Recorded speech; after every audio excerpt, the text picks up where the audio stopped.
Որն է ձեր գլխավոր խորհուրդը այն մայրիկներին, ովքեր հիմա մեզ նայում են ու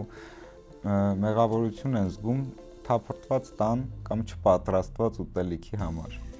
Ամենաառաջինը սիրելի մայրիկներ ջան, շատ մարդկային ու նորմալ է ունենալ թափրտված տուն, ոչ այդքան թարմ ուտելիք, երեխաներ, ովքեր հիվանդանում են, երեխաներ, ովքեր անում են կամակորություններ, դա շատ մարդկային է եւ ձեր այսօրվա թափված տունը, խաղալիքները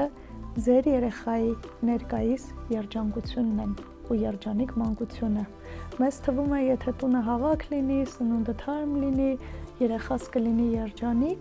եթե մենք այդ անում ենք ու շատ լարված ենք, հավանաբար երեխաների հետ էլ ենք լարված լինելու։ Իջացնել ինքնավերահսկողության ու նաև ակնկալիքների շեմը, զգված պարանը մի քիչ թուլացնել, ակնկալիքները թուլացնել ու տալ ազատություն, որ այո, մենք ապրում ենք ու նորմալ է, որ կլինի խաղ, նորմալ է, որ կլինի զբաղվածություն ու պլյուս եթե չենք ուզում երեխաները ամբողջ օրը գադջետների առջև անցկացնեն, շատ նորմալ է, որ երեխաները ուսումնասիրում են, զբաղվում են, խաղում են, դա շատ մարդկային է եւ դա չի խոսում ձեր վատ մամա լինելու մասին։ Դա ընդհանրապես առօրյայի մի հատված է։